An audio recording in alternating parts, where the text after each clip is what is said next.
नमस्कार, आप देख रहे हैं लोकतंत्र। मैं हूं आपके साथ अक्षय।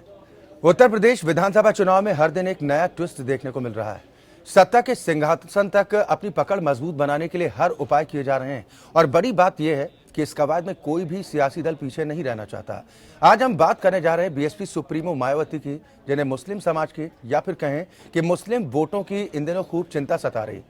दरअसल पश्चिमी उत्तर प्रदेश में हुए पहले चरण के चुनाव में ये माना जा रहा था कि प्रमुख मुकाबला बीजेपी और बीएसपी के बीच होगा, लेकिन मतदान के बाद दूसरे दलों के नेताओं के मुकाबले मायावती के हौसले काफी बुलंद नजर आ रहे हैं और वो इशारों में संकेत भी दे रही हैं कि बीजेपी पहली लड़ाई में पिछड़ गई।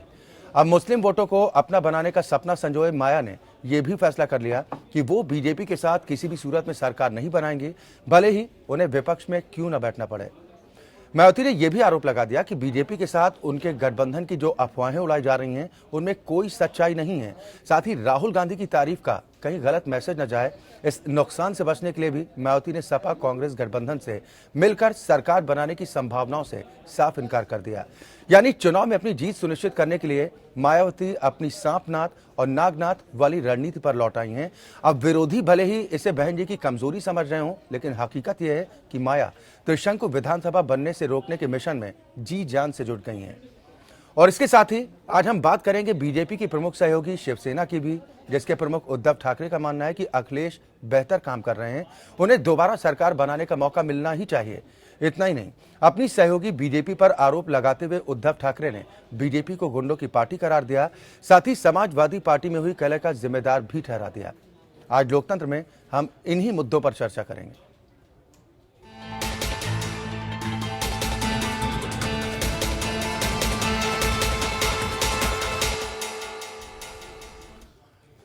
बीएसपी सुप्रीमो मायावती ने कानपुर की रैली में चुनाव के बाद बीजेपी से गठबंधन की संभावनाओं को पूरी तरह से खारिज कर दिया। मायावती ने कहा कि बीजेपी उनके खिलाफ दुष्प्रचार कर रही और पूर्ण बहुमत न मिलने की सूरत में वो विपक्ष में बैठना पसंद करेंगी, लेकिन बीजेपी के साथ नहीं जाएंगी। मायावती के विरोधी इसे उनकी कमजोरी आंक रहे हैं, लेकिन मायावती ने यह बयान काफी सोच समझकर एक रणनीति के तहत दिया है। आइए देखते हैं कि उनकी रणनीति आखिर है क्या। पहले चरण के मतदान के बाद दूसरे दलों के नेताओं के मुकाबले मायावती का हौसला बहुत बुलंद नजर आ रहा है। जाट बहुल पश्चिमी यूपी में समझा जा रहा था कि यहाँ बीएसपी और बीजेपी के बीच मुकाबला है, लेकिन मायावती ने बीजेपी अध्यक्ष अमित शाह के उतरे हुए चेहरे का हवाला देते हुए इशारा कर दिया कि यहाँ बीजेपी लड़ाई में पिछड़ गई है। अब मुसलमान वोटों के बंटवारे की चिंता मायावती को सता रही है, इसलिए उन्होंने बीजेपी के साथ किसी भी सूरत में रक्षाबंधन न मनाने का ऐलान कर दिया है। यदि हमारे लोगों की लापरवाही की वजह से, गुमराह होने की वजह से हमारे लोग थोड़ा चूक कर गए और हम किनारे पर आकर रह गए और हमको एब्सोल्यूट मेजॉरिटी नहीं मिली, तो भी बीएसपी विपक्ष में तो बैठना पसंद करेगी, लेकिन बीजेपी की मदद से सरकार बनाना कतई भी पसंद नहीं करेगी। मायावती ने कहा कि बीएसपी बीजेपी गठबंधन की अफवाह बीजेपी ने उड़ाई है। दरअसल बीजेपी ने भी मायावती पर ज्यादा हमले ना कर इस अफवाह को हवा तो दी ही है। तो वहीं राहुल गांधी ने भी अखिलेश की मौजूदगी में मायावती की तारीफ की थी। इस तारीफ से बीएसपी को नुकसान से बचाने के लिए मायावती ने सपा कांग्रेस गठबंधन से मिलकर सरकार बनाने की संभावना से भी साफ इनकार कर दिया। समाजवादी पार्टी के मुखिया ने 1995 में मेरे ऊपर जानलेवा हमला कराया हो, तो उस पार्टी से तो सवाल ही पैदा नहीं है, तो उससे हम कभी उसके साथ मिलकर भी जा सकते हैं। कांग्रेस पार्टी की तो हालत वैसे ही खराब है। लिहाजा मायावती सपा कांग्रेस को निशाने पर लिए हुए हैं, तो बीजेपी और मोदी पर भी तीखे बाण छोड़ रही हैं। दरअसल मायावती अपनी जीत सुनिश्चित करने के लिए अपनी सांपनाथ और नागनाथ वाली रणनीति पर लौट आई हैं। विरोधी भले ही इसे मायावती की कमजोरी समझें, लेकिन हकीकत यह है कि वो त्रिशंकु विधानसभा बनने से रोकने में जुट गई हैं। इसलिए मायावती दलित मुसलमान की सोशल इंजीनियरिंग के फॉर्मूले पर काम कर रही हैं। दलित और मुसलमान मिलकर यूपी की 20 करोड़ की जनसंख्या का 40% हिस्सा है और असलियत ये भी है कि यूपी के मुसलमानों का एक बहुत बड़ा हिस्सा पसमंदा मुसलमानों का है।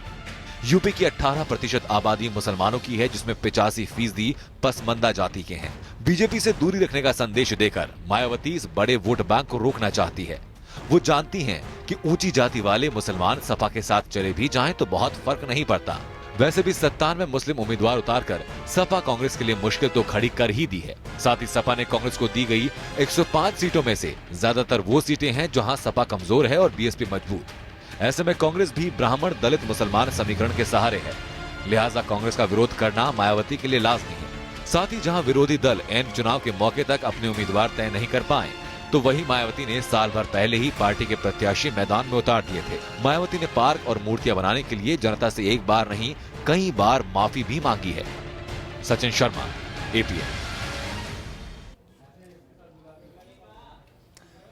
जहां तो उत्तर प्रदेश में सियासी घमासान तो छिड़ा हुआ है और विधानसभा चुनाव में हर दिन एक नया ट्विस्ट भी देखने को मिल रहा है। सत्ता के सिंहासन तक पहुंचने लेकर तमाम उपाय किए जा रहे हैं और बड़ी बात यह है कि इस कवायद में कोई भी सियासी दल पीछे नहीं रहना चाहता। आज बीएसपी सुप्रीमो मायावती ने जिस तरीके से साफ कर दिया कि वो किसी के साथ भी गठबंधन नहीं करने जा रही, भले ही उन्हें विपक्ष में क्यों ना बैठना पड़े। ये मायावती की क्या कोई अगली रणनीति है मुस्लिम वोटर्स को साधने के लिए? आज इसी पर चर्चा करेंगे। सभी खास मेहमान हमारे साथ जुड़ गए हैं। सबसे पहले आप सभी दर्शकों को मुलाकात अपने आज के अतिथियों से कराता हूं। मेरे साथ नोएडा स्टूडियो से शहजाद पूनेवाला जी हैं, आप नेता कांग्रेस हैं। हरीश श्रीवास्तव जी हैं, आप प्रवक्ता हैं भारतीय जनता पार्टी के। लखनऊ स्टूडियो से मेरे साथ हैं। बहुत स्वागत है हरीश श्रीवास्तव जी आपका भी हमारे साथ इस कार्यक्रम में शामिल होने के लिए। आरएलडी को रिप्रेजेंट करेंगे आरिफ मोहम्मद साहब।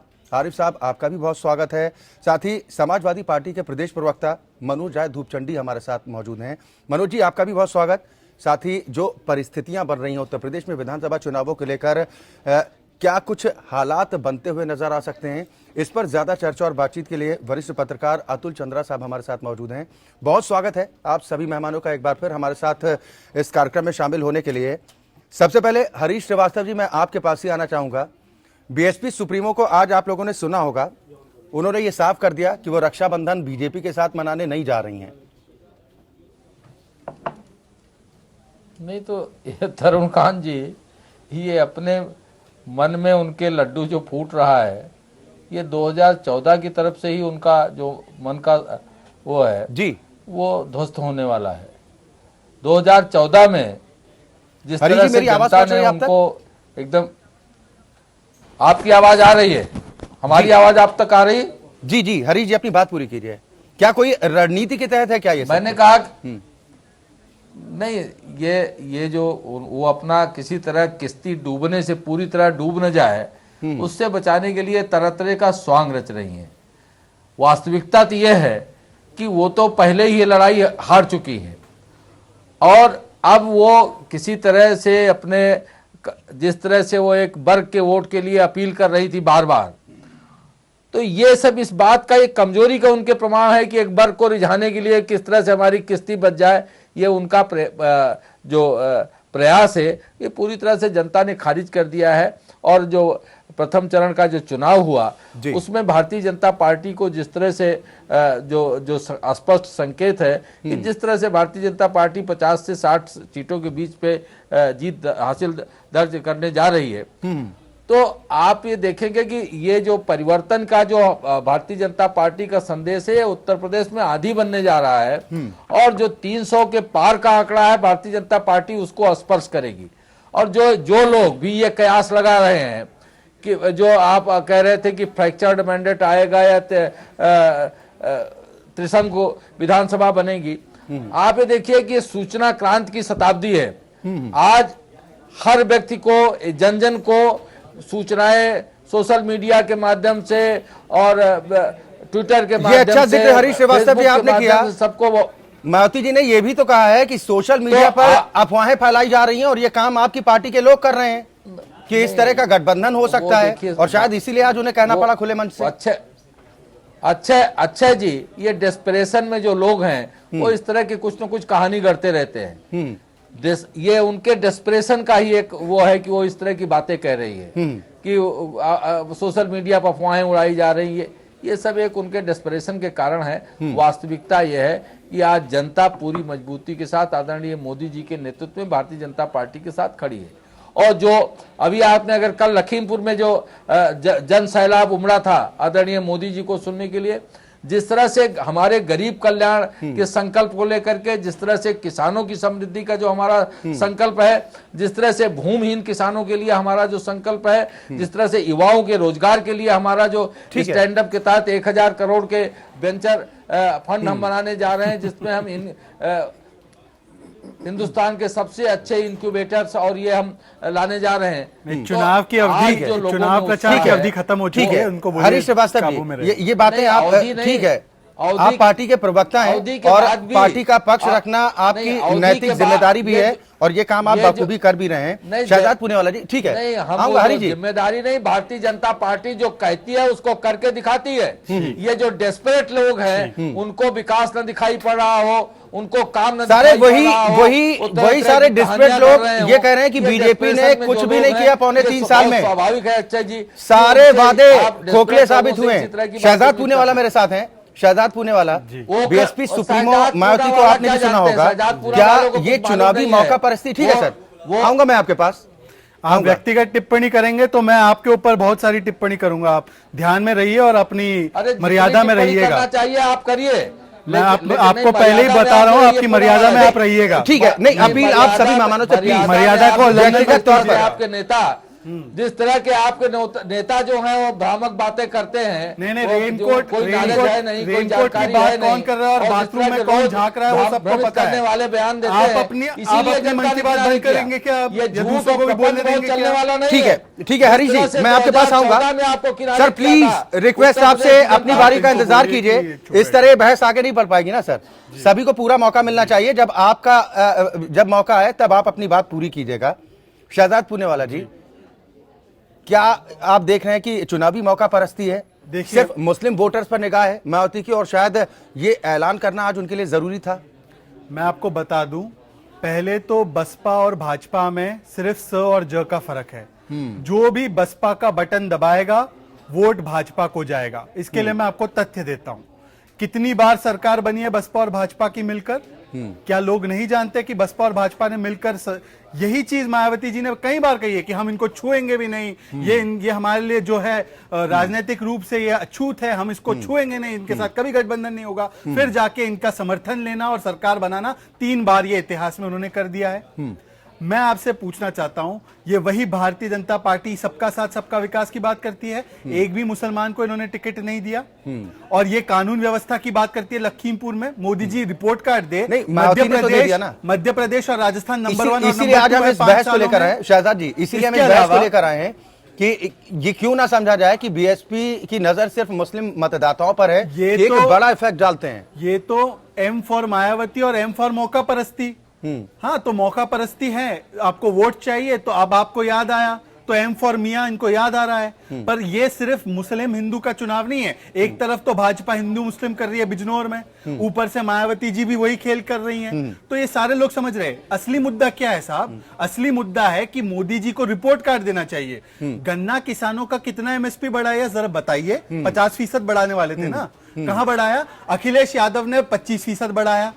गन्ना किसानों का बकाया पूरा करने की बात जब मोदी जी ने की, किसान सड़क पे आ गए। अखिलेश यादव ने 7.5 करोड़ हजार रुपए चुकाए, बाकी के 5,000 करोड़ रुपए किसकी वजह से नहीं चुके हैं? मोदी जी के और चीनी मिल जो दोस्ती है उनकी वजह से। किसानों को कर्ज माफी करके ये आरोप तो बीजेपी की तरफ से भी है ना शहजाद, ये आरोप तो बीजेपी की तरफ से कि हमने तो जो भी राज्य सरकार की जिम्मेदारी थी गन्ना किसानों का हक था। बड़ी झूठी पार्टी कोई नहीं है। 15 लाख रुपए आपके और मेरे अकाउंट में आने वाले थे, इन्होंने तो हमारे पैसे ले लिए, हमें नोट के लिए और पैसों के लिए खड़े कर दिया। ठीक है, बाकी सब छोड़िए सर, 2 सवाल मैं पूछना चाहता हूं। रिपोर्ट कार्ड दे मोदी जी कि 2 करोड़ नौकरियों में से कितनी नौकरियां? रिजल्ट का वक्त है, रिपोर्ट कार्ड तैयार हो चुका है सभी का। बार बार टोक रहे, भारतीय जनता पार्टी के प्रवक्ता को नहीं टोका, आप मुझे टोक रहे, ठीक है। पर मैं आपसे पूछना चाहता हूं, मैं इश्यूज की बात कर रहा हूं, इश्यूज की बात भारतीय जनता पार्टी नहीं करती। 2 करोड़ नौकरियों में से कितनी नौकरियां इस साल उत्तर प्रदेश के युवाओं को दी? और लखनऊ मेट्रो 4 साल में यूपी का काबिल नेता, काबिल लड़का लेकर आ गया है। आप 12 साल मुख्यमंत्री गुजरात और 2-3 साल प्रधानमंत्री रहे हैं। चलिए ये दोस्ती का फर्ज तो ठीक है, में मेट्रो ला पाए, इससे साबित होता है कि विकास पुरुष कौन है, विकास की तरफ कौन जा रहा है और कौन रथ यात्रा सांप्रदायिकता की तरफ दौड़ा रहा है, ये दिख रहा है। मनोज राय जी, प्रधानमंत्री महोदय ने तो उस पर भी चुटकी ले ली। अच्छा जी मेट्रो का उद्घाटन तो कर दिया। अच्छा जी, बैठने का मौका कहाँ मिलेगा?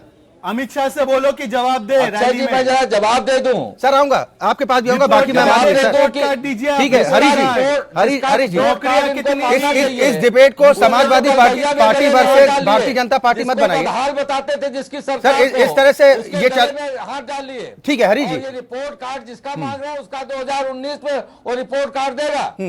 ठीक है मनोज राय जी, अखिलेश का रिपोर्ट कार्ड ठीक है सर, मांगिए। आऊंगा आपके पास। जिसका मनोज राय मंत्री जी। कह रहा है कि हम पत्रकार को जिंदा जला देंगे, और जिसका विधायक जिसके ऊपर बलात्कार का आरोप लगा, ठीक है ना सर, सर ये बातें आम जनता के बीच में जाके कीजिए। भारतीय जनता पार्टी के नेता जिसके सेक्स रैकेट चला रहे हैं। मध्य प्रदेश में भारतीय जनता पार्टी के नेता आईएसआई को इंफॉर्मेशन दे रहे हैं। देशद्रोही और महिला विरोधी नेता तो भारतीय जनता पार्टी ठीक है सर, ठीक है। आप रिपोर्ट कार्ड दीजिए, ठीक है। आप रिपोर्ट कार्ड दीजिए। ठीक है। रेप में नंबर 1 मध्य प्रदेश, रेप में नंबर 2 राजस्थान। आप उत्तर प्रदेश को बदनाम करते हैं, पर रेप में नंबर 1 शहजादी, उत्तर प्रदेश के हालात भी सामान्य नहीं है, वहां पर भी अपराधों का ग्राफ काफी बढ़ा है। ठीक है, मध्य प्रदेश ठीक है सर, से गया गुजरा है अपराध ठीक है के सर, मामले में। सर उत्तर प्रदेश में चुनाव होने हैं, उत्तर प्रदेश की जनता को फैसला करना है। हरी जी प्लीज, की बारी आएगी तो वहां हरी जी अनुरोध आपसे, अपनी बारी का इंतजार कीजिए, आपकी आवाज बंद करानी पड़ेगी प्लीज, अनुमति।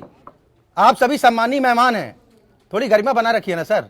मनोज राय जी, प्रधानमंत्री महोदय खूब चुटकी ले रहे हैं कि अखिलेश यादव रिबन काटने में तो माहिर हैं, मेट्रो की सवारी कब कराएंगे? वो तो करें कि चलिए टिकट लेते हैं, आप भी चलिए हम भी। नहीं, मैं तो पहली बात करूंगा कि बहुजन समाज पार्टी और भारतीय जनता पार्टी में जो अंदरूनी पैक्ट हुआ है उस पर चर्चा करूंगा, जिसके लिए सर्वप्रथम आपने चर्चा की थी। दोनों लोग चुनाव हार रहे हैं बुरी तरीके से फर्स्ट फेज में।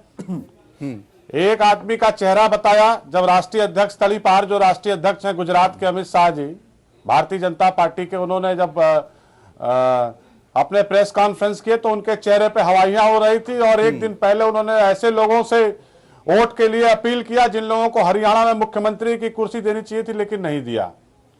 ठीक उसके बाद भैया के बहन जी पत्थर वाली देवी आई और उन्होंने कहा कि हम जो है जीत रहे हैं और हमको जो है 50 सीटें मिल रही हैं। अब दोनों लोगों को 50-50 सीटें मिल रही है, लेकिन ग्राउंड रियलिटी आपको पता होगा कि हालत दोनों लोगों की खराब है।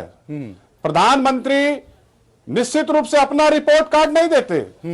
प्रधानमंत्री जी मेट्रो की चिंता करेंगे लेकिन एनओसी नहीं देंगे मेट्रो का।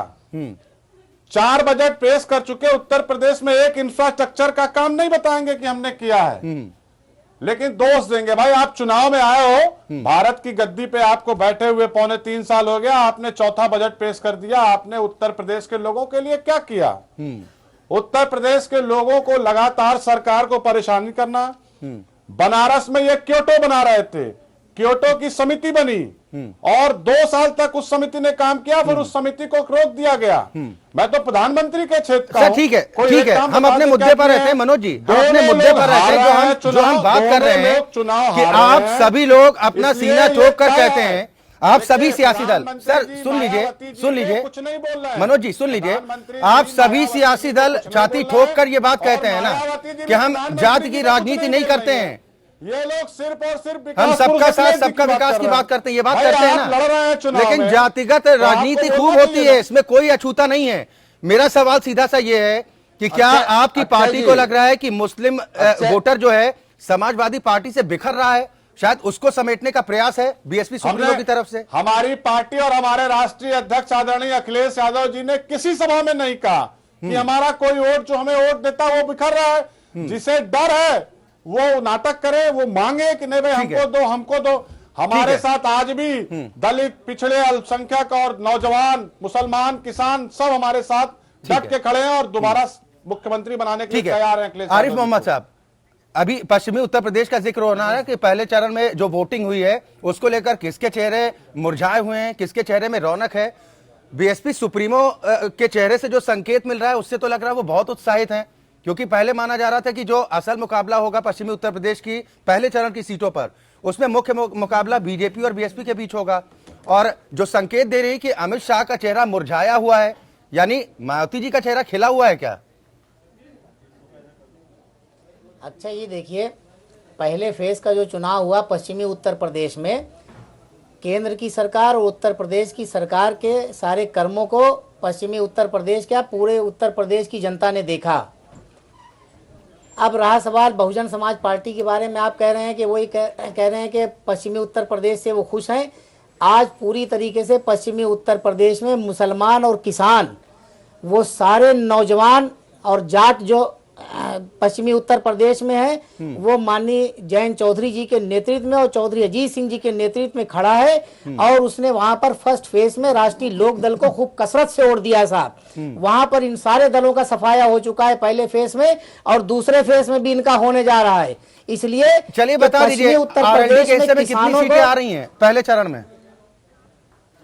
जी हम बहुत अच्छी सीटों पर हम जीत रहे हैं। सर आंकड़ा दे सीटों दीजिए, पर जब हम भविष्यवाणी अच्छा आप लड़ लोग रहे पहले ही हैं। कर रहे हैं कि सारे वोट आपके पास गए, तो जी सीटें हम भी वहां बता पर दीजिए। हम पश्चिमी उत्तर प्रदेश के फर्स्ट फेज और सेकंड फेज के चुनाव में हम कम से कम वहां पर हम 50-60 सीटों पर हम जीत करके आ रहे हैं। ठीक है, ठीक है। और बड़ी अच्छी लड़ाई हमारी पश्चिमी उत्तर प्रदेश के अंदर है।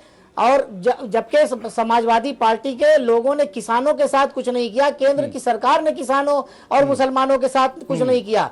समाजवादी पार्टी ने अगर पश्चिमी उत्तर प्रदेश के अंदर दिया है तो सिर्फ उन्होंने दंगा दिया मुजफ्फरनगर का। नहीं, शहजाद पूनावाला कह रहे हैं, उनकी पार्टी कह रही है कि अखिलेश तो बहुत अच्छा लड़का है, अखिलेश ने बहुत बेहतर काम किया है। ऐसा है, देखिए ये पूरी अब देखिए दुनिया साहब, कांग्रेस के लोग तो ये कह रहे थे कि 27 साल यूपी बेहाल, अब अभी तक वो नारा दे रहे थे, अब आज ये कह रहे हैं कि बहुत अच्छा है। तो आप उनकी परेशानी का अंदाजा आप लगा सकते हैं कि कांग्रेस कितनी परेशान है इस वक्त। आज कांग्रेस से ज्यादा सीटों पर हम उत्तर प्रदेश के अंदर चुनाव हम लड़ रहे हैं। ठीक है। आज की स्थिति में कांग्रेस से राष्ट्रीय लोकदल मजबूत है और हम पूरी मजबूती के साथ हम लड़ाई उत्तर प्रदेश के अंदर हम लड़ रहे हैं। ठीक है, हाँ। पूरी दुनिया जानती है कि आरएलडी कांग्रेस और समाजवादी दोनों के साथ गठबंधन चाह रही थी। तो तब क्या हुआ, अगर हम लोग इतने बड़े हम लोगों ने इतनी गलतियां की थी तो हमारे साथ अलायंस करने के लिए आप क्यों इतनी उत्साह दिखा रहे थे? ये सारी दुनिया जानती है। आप तो भाजपा में भी राष्ट्रीय लोकदल के कोई भी नेता समाजवादी पार्टी और कांग्रेस के दरवाजे पर नहीं गए थे। समाजवादी पार्टी के नेता और कांग्रेस के नेता राष्ट्रीय लोकदल के चौखट पे गए थे। राष्ट्रीय नेताओं से एक बार मिल लेना चाहिए। उनके दरवाजे अभी बंद मत कीजिए किसी के लिए भी। कांग्रेस के गठबंधन आप प्रवक्ता है, अपने राष्ट्रीय नेताओं के दरवाजे मत बंद कर। आरिफ मोहम्मद साहब, ये दरवाजे की बात जो शहजाद पूनावाला कर रहे हैं, आरिफ मोहम्मद साहब, ये दरवाजे संकेत दे रहे हैं क्या कि अभी भी मौका है, रिजल्ट के बाद कुछ संभावनाएं बन सकती हैं? मैं कुछ ऐसा नहीं कह रहा हूं। मैं अगर ऐसा कुछ होता है तो आप लोग जाएंगे क्या साथ में? मैं कुछ नहीं कह रहा हूं। हम पूरे उत्तर प्रदेश के अंदर मजबूती से लड़ रहे हैं। वो परिस्थितियां क्या बनती है वो हमारे सब नेता तय करेंगे, कहाँ जाना है कहाँ नहीं जाना है। बहुत अच्छी बात है, अब इस बात को याद रखिए। मगर ये बात आप कह रहे हैं, ठीक है, अतुल चंद्रा साहब हमारे साथ मूल सवाल का जवाब देना हम इनके चौखट पे गए थे तो राष्ट्रीय लोकदल के हमारे मूल सवाल का जवाब देना दीजिए भाई साहब। ये झूठ बोल रहे हैं। आता हूँ शहजादी, एक कमेंट सिर्फ मुझे पॉइंट बोलना है, उसके बाद ये बोलते रहे। नहीं आप एक मिनट भैया, अरे भैया एक मिनट, ठीक है आरिफ भाई, आ रहा हूँ शहजाद, अपनी बात संक्षेप में बोलिए। एक ही बात कहना चाहता हूं। कांग्रेस पार्टी ने अपने मैनिफेस्टो में कहा है कि हम एक कानून लाएंगे और उस कानून के तहत जो भी सांप्रदायिकता की भाषा बोलता है उसको जेल में डालेंगे। तो मैं आने वाले दिनों में आपसे कह रहा हूं कि साक्षी महाराज, संगीत सोम, संजीव बलियान जैसे सांप्रदायिकता फैलाने वाले सभी गुंडों को हम लोग एक के बाद एक जेल में डालेंगे। और जिस भाषा का इस्तेमाल करते हैं, यही बात तो जिनको आप लोग तड़ी पार कहते हैं, जिनको आप तड़ी पार कहते हैं, आपकी पार्टी अमित शाह, यही बात वो कह रहे हैं कि 6 महीने में जितने भी उत्तर प्रदेश के गुंडे होंगे सलाखों के पीछे होंगे। ऐसा है, सबसे बड़े गुंडे उनकी पार्टी में है। अच्छा लेकर कौन भ्रष्टाचारी और सबसे बड़ा गुंडा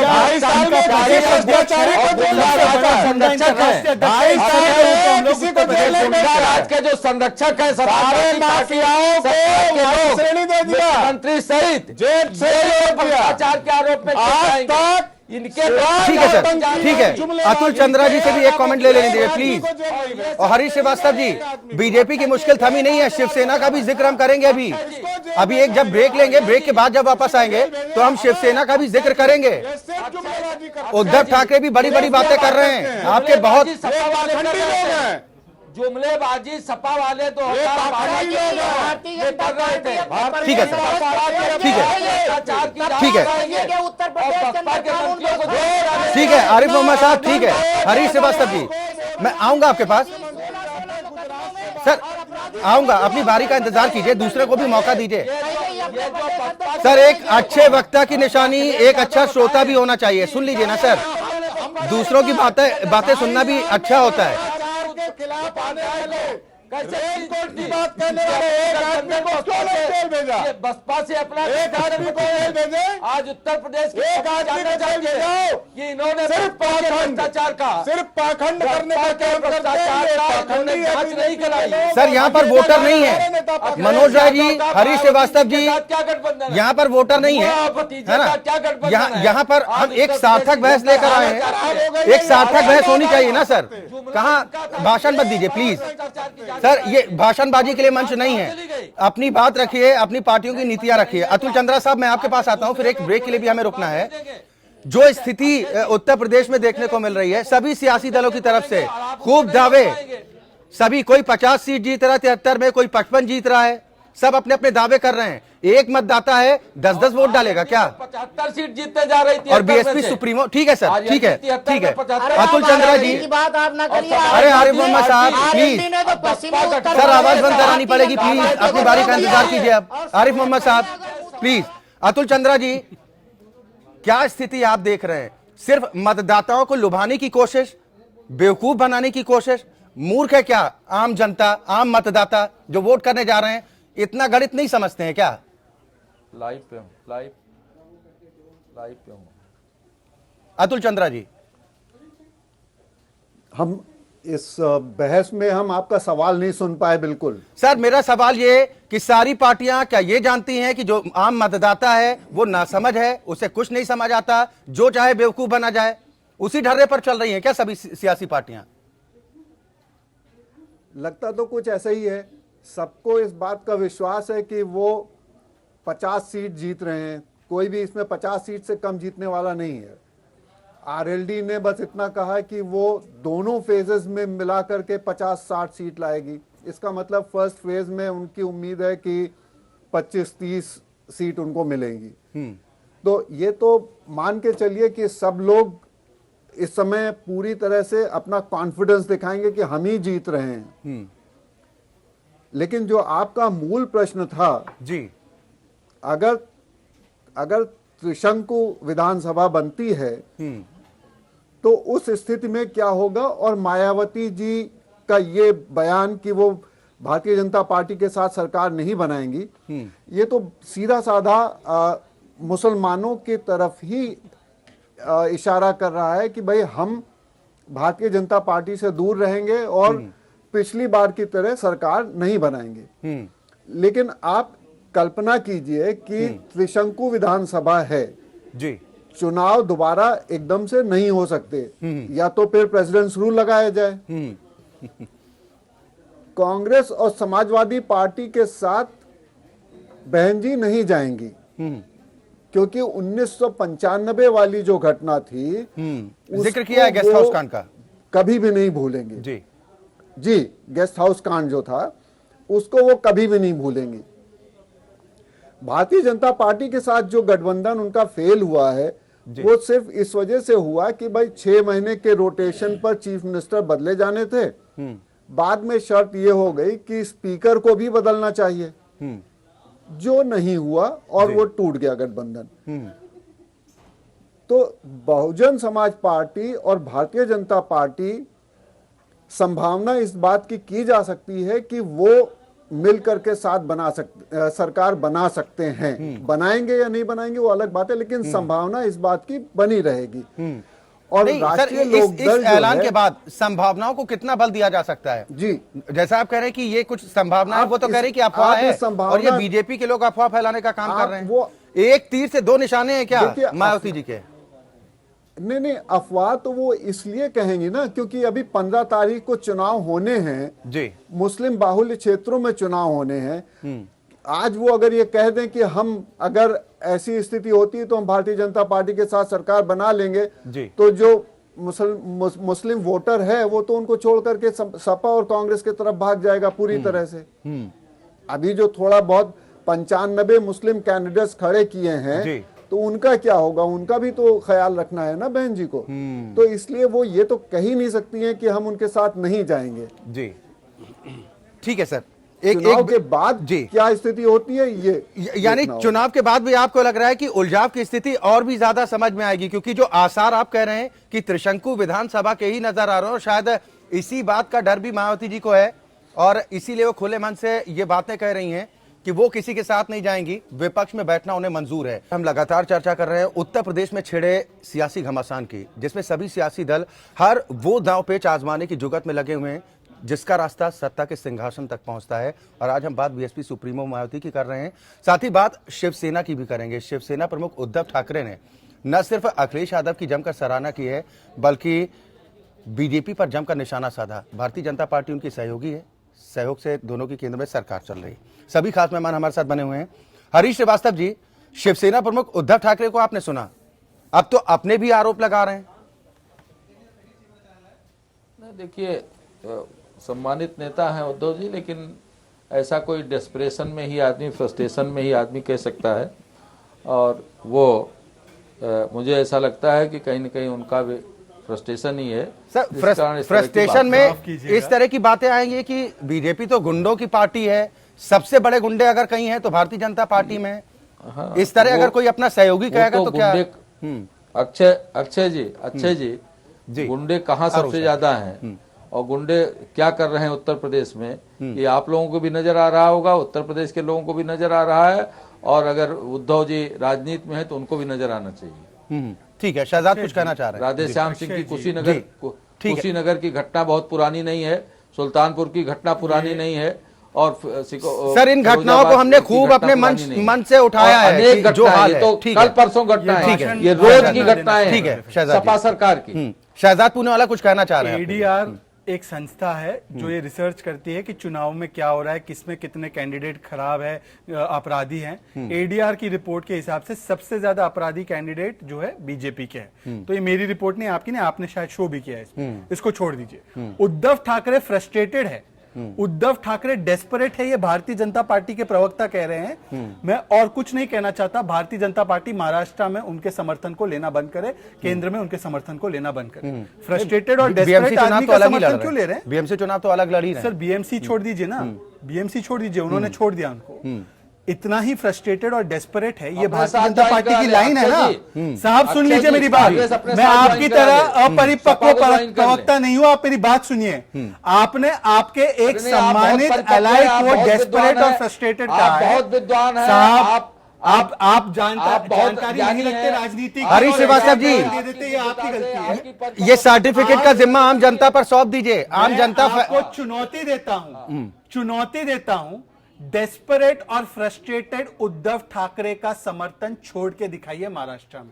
छोड़ हरीश श्रीवास्तव जी, अगर एक सहयोगी इस तरह की बातें कर रहा है, आपकी फिर मोदी की मतलब नीतियों को गलत कह रहे हैं, रिश्तों के मायने कहां रह जाते हैं? अक्षय जी, जिसको समाजवादी पार्टी बहुत अच्छी लग रही हो, अखिलेश यादव जी का नेतृत्व बहुत अच्छा लग रहा हो, और जिसको भारतीय जनता पार्टी में गुंडे नजर आ रहे हैं, वो क्यों है भारतीय जनता पार्टी में? वो तो अपील कर रहे हैं। गुरु को प्यार करने वाले पीडीपी अलगाववादी रखने वाली पार्टी, राष्ट्रवादी पार्टी को बहुत पसंद आ रही हो, वो दूसरों को कुछ हिदायत ना दे तो बेहतर है। स्टेटमेंट आप जाके पहले अपनी कश्मीर की बुआ से पूछो कि बुरहान वानी आतंकवादी है या नहीं है। जाके कश्मीर की बुआ से पूछ के आओ पहले। मुझे इधर उधर की बातें मत करो, मुझे बताओ कि महाराष्ट्र के डेस्परेट और फ्रस्ट्रेटेड उद्धव ठाकरे को कब छोड़ रहे हो? समर्थन में रही है, बता दीजिए ना। मनमोहन सिंह जी को, सोनिया जी को रात भर नींद नहीं आई थी। ये आप देखने गए थे क्या? ये आप देखने गए थे क्या? चले ठीक है, ठीक है। शहजाद पूने बताइए, फ्रस्ट्रेटेड आतंकवादियों कब छोड़ रहे हो? दूसरे ठीक है, हरीश श्रीवास्तव जी, ठीक है सर। सरकार में आते ही आतंकवादियों के आतंकवाद के आईएसआई का लिंक किसके साथ निकला भैया? आईएसआई किसके? अरे भैया, आपके मध्य प्रदेश के ऑफिस में आईएसआई के साथ मिले हुए हैं। सरकारी नौकरी यहाँ नहीं दिला पाए तो पाकिस्तान की सरकारी नौकरी दिला रहे हैं। ध्रुव सक्सेना कौन है? शिवराज चौहान के राइट हैंड मैन, सबसे बड़े उनके नेता मध्य प्रदेश के आईएसआई के साथ। ठीक है, मोदी जी नवाज शरीफ का केक खाने चले गए। ठीक है सर, ये है आपकी असलियत। ठीक है, आप अलगाववादी। ठीक है, शहजाद पूनेवाला, ठीक है, आऊंगा आपके पास, दोबारा आऊंगा। हरीश श्रीवास्तव जी, आपके पास भी आऊंगा। आपकी असलियत। सर, दूसरों को भी थोड़ा मौका दे दीजिए। शहजाद पूनावाला ने एडीआर की रिपोर्ट का हवाला दिया और ये कहा कि अगर सबसे ज्यादा अपराधी प्रवृत्ति के लोगों को टिकट किसी ने दिया तो वो भारतीय जनता पार्टी जिसको शायद उनके सहयोगी भी गुंडों की पार्टी करार दे रहे हैं, समाजवादी पार्टी में भी संख्या कम नहीं है, कांग्रेस पार्टी में भी कम नहीं है, बहुजन समाज पार्टी में भी कम नहीं है।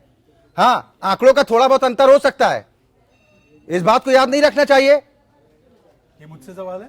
ये सवाल मनोज जी मेरा आपसे है, क्या सिर्फ इस बात पर निशाना साधा जाएगा कि सामने वाले के कपड़े ज्यादा गंदे हैं? तो जो आप सबसे पहले तो जो उद्धव ठाकरे जी की बात आपने किया था उसको मैं बताना चाहूंगा, ये भारतीय जनता पार्टी और शिवसेना का अंदरूनी झगड़ा है, जिसको मोदी जी पूरे चुनाव भर कहते रहे कि नेशनल करप्ट पार्टी है शरद पवार, और उसको बुला के पद्म विभूषण दे दिया।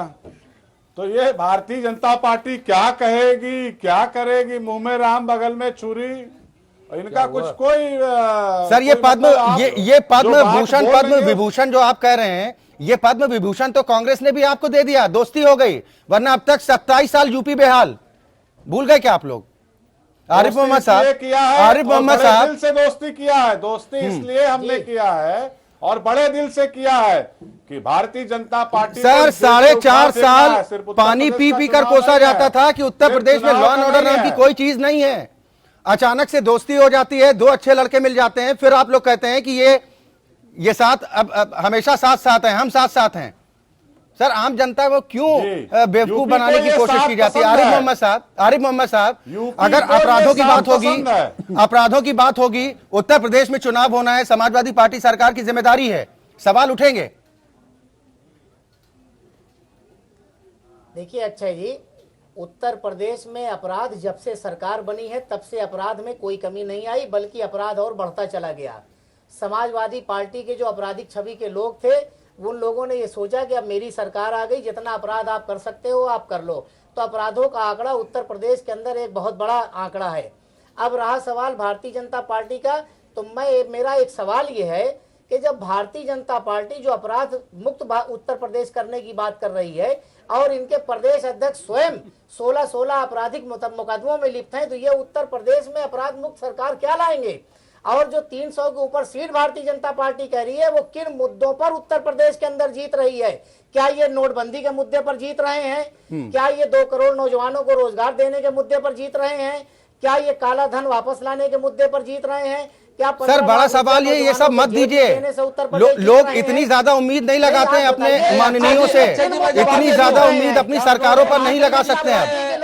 हम भ्रष्टाचार के खिलाफ लड़ाई पे भी जीत रहे हैं,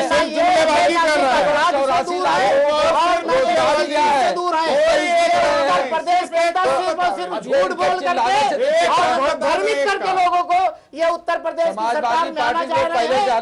आपराधिक छवि आप गुजरात से देखिए, गुजरात से लेकर के उत्तर प्रदेश। सर वही तो हम बार बार कह रहे हैं कि सिर्फ आंकड़ों का हेर फेर है, कोई कम कोई थोड़ा ज्यादा, हाल सभी पार्टियों का वही है। सर आम लोग चाह रहे हैं कि आप हमें सुरक्षा दे दीजिए, सड़क पानी बिजली दे दीजिए, इससे ज्यादा उम्मीद कोई नहीं कर रहे हैं। एक रिपोर्ट भी दिखा देते हैं शिवसेना का जो हम जिक्र कर रहे थे। आ रहा हूँ आरिफ मोहम्मद साहब, आ रहा हूँ सर, एक रिपोर्ट देख लेते हैं, उसके बाद एक कमेंट बनता है आप सभी का। ठीक है ठीक है सर, बने रहिए। एक रिपोर्ट अपने दर्शकों को दिखाते हैं और आप भी इस रिपोर्ट को जरा गौर से देखिएगा, क्योंकि शिवसेना प्रमुख उद्धव ठाकरे ने एक निजी न्यूज चैनल से बात करते हुए कहा कि उत्तर प्रदेश की जनता को अखिलेश यादव को दोबारा मौका देना चाहिए। अखिलेश यादव युवा नेता हैं, बेहतर काम कर रहे हैं, यूपी की जनता को अखिलेश यादव को जिताना चाहिए। उद्धव ठाकरे ने बीजेपी पर बड़ा आरोप लगाते हुए कहा कि बीजेपी गुंडों की पार्टी है और सबसे ज्यादा गुंडे बीजेपी में। उद्धव ठाकरे ने कहा कि अखिलेश यादव के परिवार में जो लड़ाई करवाई जा रही थी, सब जानते हैं कि वो कौन है जो लड़ाई करवाने की साजिश रच रहा था। दरअसल बीजेपी से रिश्ते इतने खराब हो चुके हैं कि शिवसेना ने महाराष्ट्र में मध्यावधि चुनाव के लिए तैयार रहने को भी कह दिया है। भले ही सपा को पसंद हो या ना हो, शिवसेना को सपा का साथ पसंद है। कांग्रेस के बाद शिवसेना ने भी अखिलेश जिताओ का नारा दिया। शिवसेना का समर्थन सपा कांग्रेस के कितने काम आएगा ये कहना तो मुश्किल है, लेकिन गठबंधन से मुसलमान के तलाक का अंदेशा ज्यादा है। यही नहीं, यूपी में उद्धव ठाकरे के चुनाव प्रचार का कार्यक्रम भी तैयार किया जा रहा है। उद्धव अखिलेश का सीधा प्रचार तो नहीं करेंगे, लेकिन बीजेपी के खिलाफ वोट देने की अपील जरूर करेंगे। दरअसल नए वैलेंटाइन की तलाश यूं ही नहीं है, ये 25 साल पुरानी वैलेंटाइन बीजेपी की दगाबाजी का ही दर्द है। इसलिए पुरानी वाली को चिढ़ाने के लिए अखिलेश के साथ सेल्फी दिखाई जा रही है। इसलिए पीएम मोदी के जिन आरोपों को मीठे अंदाज में अखिलेश जवाब दे रहे हैं, तो वहीं उद्धव ठाकरे सदैव निशानेबाजी करते नजर आ रहे हैं। हालात ये हो गए हैं कि शिवसेना ने कसम खा ली है कि जो तुमको हो नापसंद हम वही बात कहेंगे। पीएम ने यूपी में बहन बेटियों की सुरक्षा का सवाल उठाया तो जवाब महाराष्ट्र से आया। उद्धव ठाकरे ने कहा कि यूपी से जीते आपके 70 सांसद क्या कर रहे हैं। मनमोहन सिंह पर मोदी के रेनकोट स्नान के बयान पर भी बाथरूम में झांकने से परहेज करने को कहा गया। उद्धव ठाकरे ने फिर दोहराया कि प्रधानमंत्री नरेंद्र मोदी की जन्म कुंडली उनके पास है। पार्टी के मुखपत्र सामना में कहा गया कि उनके विपक्ष की कुंडली दिखाकर धमकाने के बजाय अपने पद की गरिमा को बचाए रखना चाहिए, सुशासन पर ध्यान देना चाहिए। उद्धव ठाकरे ने कहा कि बीजेपी समझ गई है कि यूपी में सरकार नहीं बनेगी। बीजेपी बिना सोचे समझे वादे कर रही है। किसानों को कर्ज माफी का वादा किया जा रहा है। महाराष्ट्र में सरकार है, फिर भी यहाँ किसानों का कर्ज क्यों नहीं माफ किया जा रहा। दरअसल शिवसेना अपने पुराने साथी की सूरत और सीरत को बहुत करीब से जानती है। इसलिए कहा जाता है कि जब मोहब्बत अदावत में बदलती है तो उसमें भी शिद्दत कम नहीं होती। उद्धव ठाकरे ने खुलासा किया कि गोधरा कांड के बाद उनके पिता ने नरेंद्र मोदी को बचाया और बीजेपी ने बाल ठाकरे की मौत के बाद अपने तेवर दिखाने शुरू कर दिए। इस वैलेंटाइन डे के मौके पर बीजेपी शिवसेना के रिश्तों में खटास इतनी बढ़ गई कि तलाक की नौबत तक आ गई है। हालात ये हैं कि हर आम और खास को आगाह कर दिया गया है कि ये तलाक महाराष्ट्र में किसी भी वक्त हो सकता है। मंत्रियों को होशियार कर दिया गया है। दरअसल बीजेपी की एनसीपी से बढ़ती प्यार की पींगों से साफ हो चला है कि शिवसेना मोहब्बत में वो ताजगी न रही। बाकी कसर बीएमसी चुनाव में सीट बंटवारे में बीजेपी की सौदेबाजी ने पूरी कर दी है। शिवसेना समझ गई है कि बीजेपी उससे मोहब्बत नहीं तिजारत करती है और तिजारत का जवाब वो अब अदावत से देना चाहती है। रजत मिश्रा, एपीएन। यहाँ तो शिवसेना प्रमुख उद्धव ठाकरे ने एक निजी चैनल से बातचीत के दौरान अखिलेश यादव की न सिर्फ जमकर तारीफ की है बल्कि भारतीय जनता पार्टी पर जमकर निशाना भी साधा है। अतुल चंद्रा जी हमारे साथ लगातार बने हुए हैं। अतुल जी, क्या ये दोस्ती है? खूब पानी पी कर कोसा जा रहा है। अब तो नौबत यहां तक आ गई कि तलाक को शिवसेना तैयार है, बीजेपी भी क्या इसके लिए तैयार है क्या? बीजेपी इसके लिए काफी पहले से तैयार हो गई थी। जब शरद पवार को पद्मश्री दी गई तो उसके बाद ही ये संकेत मिलने लगा था कि एनसीपी के साथ नजदीकियां बढ़ाना जरूरी हो गया है, क्योंकि शिवसेना जो है वो भरोसे लायक पार्टनर नहीं है वहां मुंबई में, महाराष्ट्र में।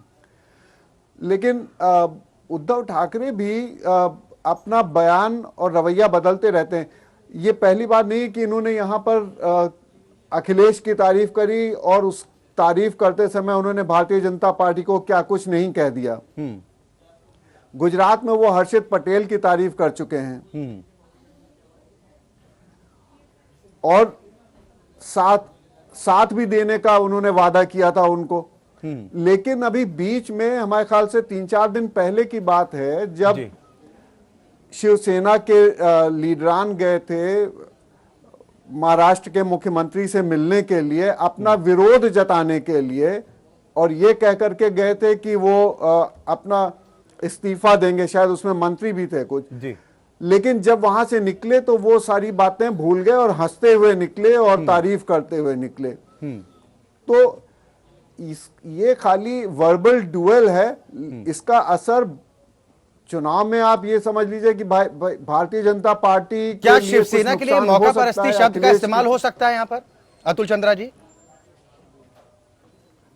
हो सकता है, बिल्कुल हो सकता है सर। लेकिन इसका दबाव बना रहे हैं कुछ पाने के लिए। सर, विधानसभा चुनाव होने उत्तर प्रदेश में मतदान की घड़ियां चल रही हैं, कल मतदान फिर होना है। इन सब का असर नहीं पड़ेगा जिसका फायदा विरोधियों को नहीं मिलेगा?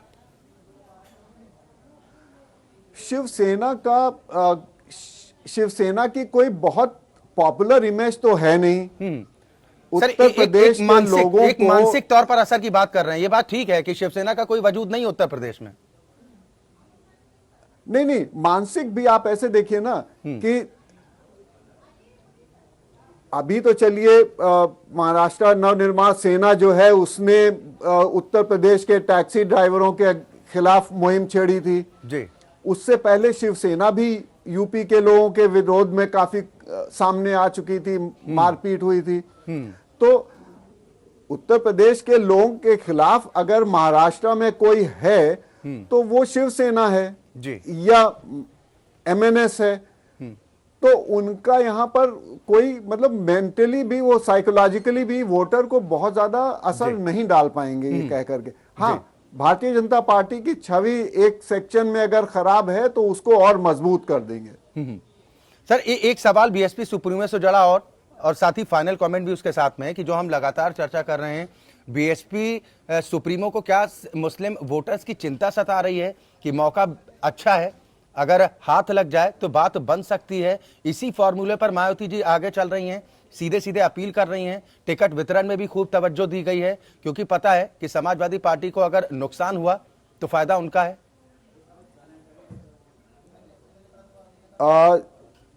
अक्षय जी, क्या है कि जब समाजवादी पार्टी में जो कलह हुई, वो चाहे ड्रामा रहा हो चाहे वास्तविकता रही हो, लेकिन उसमें नुकसान तो पार्टी को थोड़ा बहुत ये हुआ कि मुसलमान वोटर के सामने ये समस्या आई कि अब किधर जाएंगे हम। मायावती ने इसका पूरा फायदा उठाया है, इसीलिए उन्होंने इतने ज्यादा मुस्लिम कैंडिडेट्स को टिकट दिए हैं। आप ये देखिए कि वो साथ ही साथ दलित मुस्लिम यूनिटी की भी बात कर रही हैं, जो अपने आप में बहुत ही असरदार कॉम्बिनेशन होगा। जैसे एक समय मुस्लिम यादव कॉम्बिनेशन बना था जी, उसी तरह से मुस्लिम दलित कॉम्बिनेशन भी बड़ा मजबूत कॉम्बिनेशन बन जाएगा यूपी में, अगर वो काम कर जाता है तो। नहीं, लेकिन मुस्लिम समाज का वोटर क्यों जाए बहुजन समाज पार्टी में? समाजवादी पार्टी तो अब भी दावा करती है कि हमारे परंपरागत वोट हैं, हम उनके लिए हमेशा काम करते रहे, समाज के लोगों के लिए। अब जब मुलायम सिंह कह रहे हैं कि अखिलेश ने मुसलमानों के लिए बहुत ज्यादा काम नहीं किया है, तो जी, कोई तो सेक्शन होगा मुस्लिम्स का जो वो नहीं करेगा उनके ऊपर भरोसा। यानी यही वो तमाम अच्छा, चीजें हैं जिसकी वजह से आपको भी अगर लगता है। एक और बात, जी एक और बात बस हम कहेंगे। जी, अगर ये चुनाव 2019 को नजर में रखते हुए हो रहे हैं,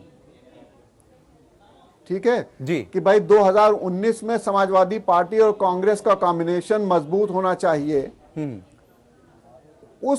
उस मद्देनजर ये मुस्लिम वोटर जो है ये शायद सपा और कांग्रेस को वोट दे देगा और बहुजन समाज पार्टी को नहीं देगा, क्योंकि प्रदेश से ज्यादा केंद्र में बीजेपी को हटाना जो है वो उनके लिए ज्यादा जरूरी होगा मुस्लिम वोटर्स के लिए। चलिए बिल्कुल, तो बहुत इसलिए शुक्रिया। वो एक स्ट्रॉन्ग कॉम्बिनेशन देखना चाहेंगे। चलिए बिल्कुल, बहुत शुक्रिया अतुल चंद्रा साहब हमारे साथ इस चर्चा में शामिल होने के लिए। साथ ही जो बाकी खास मेहमान जुड़े थे उनका भी बहुत शुक्रिया हमारे साथ इस बहस में शामिल होने के लिए। तो उत्तर प्रदेश में सियासी घमासान मचा हुआ है। सभी सियासी दल सिर्फ इस बात की जद्दोजहद में जुटे हैं कि आखिर कैसे मतदाताओं को लुभाया जाए और कैसे सत्ता के केंद्र तक पहुंचाया जाए, सत्ता के सिंहासन तक पहुंचा जाए, और इसके लिए सभी दांवपेच खूब आजमाए जा रहे हैं। लोकतंत्र में इतना ही।